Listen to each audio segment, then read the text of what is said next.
Dia adalah putra dari keluarga mafia. Seharusnya dia mewarisi posisi ayahnya dan hidup nyaman tanpa beban. Namun, karena teman masa kecilnya mengatakan suka pria yang lembut, dia melepaskan statusnya sebagai putra seorang bos mafia. Selama 10 tahun, dia menjadi orang baik. Bahkan ketika diintimidasi di sekolah, dia tidak pernah melawan. Semuanya demi menjadi pria idaman gadis itu. Tapi gadis itu diam-diam bermesraan dengan preman sekolah, Shin Kyung-chul. Melihat pemandangan ini, Ji Won bagaikan tersambar petir. Saat kembali ke kelas, dia seperti kehilangan jiwanya. Dia bahkan tidak mendengar sapaan teman-temannya. Dia hanya menatap tajam gadis itu di depannya. Dia ingin mengirim pesan kepada gadis itu. Tetapi setelah mengetiknya, dia tidak berani mengirimnya. Saat bel berbunyi, Ji Won tidak tahan lagi. Dia bertanya pada Sujin apakah dia berpacaran dengan Shin Kyung-chul. Bukankah kau suka pria yang baik? Sujin menjawab, tidakkah menurutmu pria jahat itu keren? Ji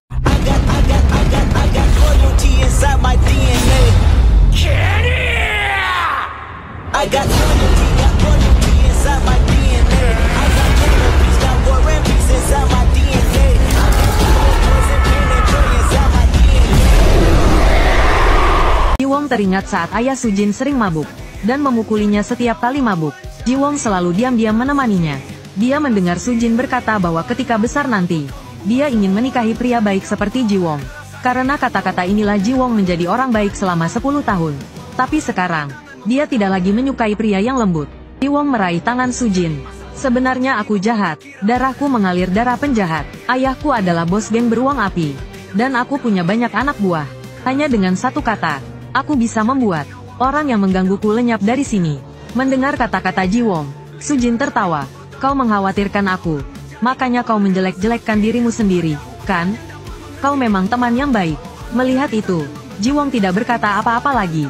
Saat mereka hendak keluar dari sekolah, Shin Kyung-chul tiba-tiba memanggil Sujin. Dia mengajaknya ke karaoke untuk belajar matematika. Sebelum pergi, Shin Kyung-chul tidak lupa mengejek Ji Won. Melihat wanita yang dicintainya digandeng orang lain, Ji Won menggertakkan giginya. Karena kau suka pria jahat, kan kutunjukkan padamu apa arti pria jahat yang sebenarnya. Sesampainya di rumah, Ji Won bergegas menemui pamannya, tangan kanan geng beruang api, Yang Jae Hyuk. Paman, aku butuh bantuanmu. Aku ingin menjadi pria jahat. Mendengar ini, Paman Jae Hyuk terkejut. Bukankah tuan muda selalu ingin menjadi orang baik? Mendengar pertanyaan pamannya, bayangan kemesraan mereka berdua terus berkelebat di pikiran Ji Won. Dia tidak punya alasan lagi untuk tetap menjadi orang baik. Yang ingin dia lakukan sekarang adalah menghajar Shin Kyung-chul dan merebut kembali Sujin. Paman Jae Hyuk memberitahu Ji Won bahwa untuk menjadi jahat, pertama-tama dia harus belajar mengendalikan ekspresinya. Kemudian, dia membutuhkan pakaian yang tepat. Namun, ketika dia kembali ke kamar dan melihat dinding kamarnya yang penuh dengan piagam penghargaan, dia terdiam. Saat itu, terdengar ketukan di pintu. Orang yang datang adalah anggota ketiga geng beruang api, Ji Sang. Meskipun dia terlihat ceria di rumah, di luar, dia adalah pria yang berani melawan babi hutan. Tuan muda, aku akan mengubahmu menjadi pria keren sepertiku. Ketika Ji Won keluar lagi, penampilannya telah berubah total. Para pamannya pun mengacungkan jempol padanya. Keesokan harinya, Ji Won pergi ke sekolah dengan pakaian barunya. Mengikuti saran pamannya, dia berusaha terlihat lebih garang. Saat ditanya teman-temannya, ia hampir saja tak bisa menahan diri. Tapi ia ingat perkataan Paman Hui. Akhirnya ia berhasil menahan diri. Hingga Sujin mengajaknya ke kantin. Di hadapan Sujin, ia pun menyerah. Sujin merasa Ji Won seperti orang yang berbeda hari ini. Namun perkataan Ji Won selanjutnya membuat Sujin terdiam. Kalau berubah, kau yang lebih dulu berubah. 10 tahun lalu, karena ucapanmu, aku menjadi orang baik yang mudah ditindas. Sekarang, juga karena ucapanmu, aku terpaksa menjadi orang jahat. Tanpa sadar, Ji Won telah keluar dari gedung sekolah. Ini pertama kalinya ia bolos dalam 10 tahun. Tiba-tiba, suara ribut dari tikungan menarik perhatian Ji Won. Saat ia melihat lebih dekat, ternyata itu Kyung-chul, orang yang merebut Sujin. Ia bersama seorang gadis yang tak dikenal. Saat Ji Won penasaran apa yang mereka lakukan, Kyung-chul membawa gadis itu keluar sekolah. Begitu keluar, gadis itu merangkul lengan Kyung-chul. Melihat itu, Ji Won menggertakkan giginya. Jadi Sujin menyukai orang seperti itu. Tak lama, mereka tiba di sebuah apartemen. Gadis itu langsung menolak, tapi Kyung-chul tak mau melepaskannya. Ia menarik tangan gadis itu untuk masuk. Di saat genting, Ji Won mengambil batu dari tanah dan melemparnya ke arah Kyung-chul. Mungkin ini pertama kalinya, ia malah mengenai kepala gadis itu. Kyung Chul mulai panik, bajingan pengecut yang melempar batu.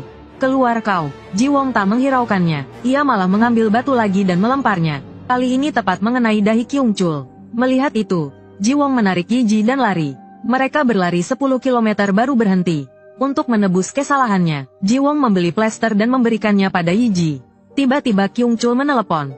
Yi Ji mengangkat telepon. Belum sempat bicara. Dari seberang terdengar makian. Siapa bajingan yang melempar batu tadi? Masih pakai seragam sekolah kita pula. Ji Wong mengira Yi Ji akan melaporkannya. Tapi Yi Ji malah membalas memaki. Setelah memaki, ia menutup telepon. Ji Wong pun mengacungkan jempolnya.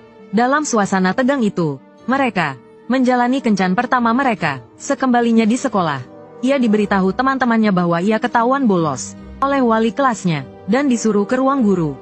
Melihat aksesorisnya yang berlebihan, Ji Wong memutuskan untuk melepasnya dulu. Saat melepas cincin, ia menyadari cincin naga birunya hilang. Ia mencari ke seluruh tubuhnya tapi tak menemukannya. Ia pun panik, karena itu hadiah dari Paman Kisang agar ia menjadi jahat. Cincin itu juga pemberian ayahnya kepada Kisang saat muda. Cincin itu sangat berharga dan Ji Wong diminta untuk menjaganya. Dan saat Kisang meninggal nanti, cincin itu harus dikembalikan padanya. Tanpa sepengetahuannya, cincin itu terjatuh saat ia melempar batu tadi, dan ditemukan oleh Kyung Chul. Ji Wong mengira cincinnya jatuh di kelas. Ia pun bergegas kembali ke mejanya untuk mencari. Saat dia melihat sekeliling, Shin Kyung Chul menendangnya dari belakang hingga terjatuh, lalu menghajarnya habis-habisan. Melihat Ji Wong terkapar di tanah, Shin Kyung Chul mengusap dagunya. Saat dia mengepalkan tangannya, siap untuk memukul lagi, Li Yeji muncul di ambang pintu. Aku yang memukulmu, kau bukan laki-laki kalau melampiaskan amarahmu pada orang yang tidak bersalah. Melihat itu, Shin Kyung Chul langsung mencengkeram kerah baju Li Yeji dan hendak memukulnya. Saat itu, Li Yeji teringat seseorang yang ditakuti Shin Kyung Chul. Song Jong Seok yang memukulmu. Kalau berani hajar dia saja. Mendengar nama Song Jong Seok, Shin Kyung Chul gemetar ketakutan. Wajahnya berkeringat dingin. Tapi di depan seluruh kelas, dia harus berani. Kalau tidak bagaimana dia bisa jadi bos? Dia berjalan ke arah Song Jong Seok dan memanggilnya beberapa kali. Tidak ada reaksi. Shin Kyung Chul malah menendang meja Song Jong Seok. Dia juga mencengkeram kerah bajunya, memprovokasinya. Song Jong Seok tidak tinggal diam.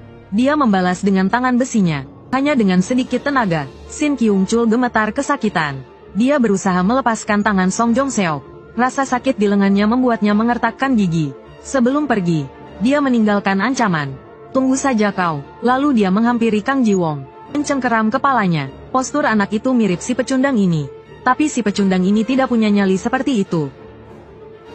Tindakan ini membuat Kang Ji Wong melihat cincin naga biru di tangan Shin Kyung Chul. Bagaimana aku menjelaskan ini pada Paman Kisang? Saat dia terlatih-tatih memasuki rumah, para paman membungkuk menyambutnya. Tapi sedetik kemudian, mereka terkejut karena melihat tubuh Ji Wong penuh luka dan jejak kaki. Paman Skar berkata, ini penghinaan terhadap geng beruang api. Ambil senjata, kita serang. Begitu kata-kata itu terucap, para paman langsung bersiap. Keributan itu terdengar oleh Paman Kisang. Saat mendengar Paman Skar mengatakan Ji Wong diintimidasi, urat di kepalanya langsung menonjol. Saat para paman hendak keluar untuk membalaskan dendam Ji Wong, Paman Hui segera menghentikan mereka. Tuan muda adalah calon pemimpin geng kita. Kita tidak boleh ikut campur dalam perkelahian pertamanya. Mendengar itu, mereka semua meletakkan senjata mereka dan membungkuk meminta maaf pada Paman Hui. Lalu, Paman Hui meminta semua orang berkumpul di ruang rapat. Ji Wong tertegun melihat para paman duduk rapi. Dia terdiam. Dia berpikir, aku hanya dipukuli. Tidak perlu sampai seperti ini. Tuan muda, apakah Anda yang memulai perkelahian hari ini? Semua orang menatapnya dengan penuh harap. Mereka kecewa, tapi aku melempar batu ke kepalanya. Mereka kembali bersemangat, tapi Paman Hui tampaknya tidak senang. Tuan muda, preman harus dihadapi dengan tinju, bukan senjata. Anda dipukuli hari ini karena tidak bisa berkelahi. Tapi darah pemimpin geng beruang api mengalir di dalam diri Anda.